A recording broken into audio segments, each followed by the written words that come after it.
1,20,000 kilometre ഓടിയിട്ടുള്ള 2020 വരുന്ന Yaris neat and clean ആയിട്ടുള്ള വാഹനം. ഇത് 44,000 ദിറംസ് നിങ്ങൾക്ക് സ്വന്തമാക്കാം.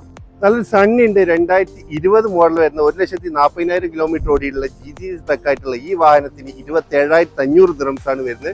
അടുത്ത നിസാന്റെ എക്സ്ട്രയിലാണ് വരുന്നത്. ഇത് 1,20,000 കിലോമീറ്റർ ഓടിയിട്ടുള്ള കംപ്ലീറ്റ് സർവീസ് ഹിസ്റ്ററി ഉള്ള ഒരു വാഹനമാണ് വരുന്നത്. ഇതിന്റെ പ്രൈസ് വരുന്നത് 70,000 ദിറംസ് ആണ്. 2020 മോഡലാണ് വരുന്നത്. ടയോട്ട യാരി 2019 വരുന്ന ഈ വാഹനം 36,000 ദിറംസ് ആണ്. 1,15,000 കിലോമീറ്റർ മാത്രമാണ് ഓടിയുള്ളത്. ഒരു ASX വന്നിട്ടുണ്ട് നമ്മളടുത്ത് 2019 മോഡല്. 38,000 ദിറംസ് ആണ് ഇതിന് ആസ്ക് ചെയ്യുന്ന പ്രൈസ്. 1,40,000 കിലോമീറ്റർ മാത്രം ഓടിയിട്ടുള്ള ഒരു വാഹനം. 19,000 ദിറംസ് നിങ്ങൾ സ്വന്തമാക്കാൻ പറ്റുന്ന ഷവർലെറ്റിന്റെ ക്രൂസ് ആണ്. 1,20,000 കിലോമീറ്റർ ഓടിയുള്ള 4 പുതുപുത്തൻ ടയറോട് കൂടിയിട്ട് വരുന്ന വെൽ മെയിൻറ്റൈൻഡ് ആയിട്ടുള്ള ഒരു വാഹനമാണ് ഈ ക്രൂസ്. നിസാന്റെ എക്സ്ട്രയിൽ 2019 മോഡൽ വരുന്ന ഫുൾ ഏജന്റ്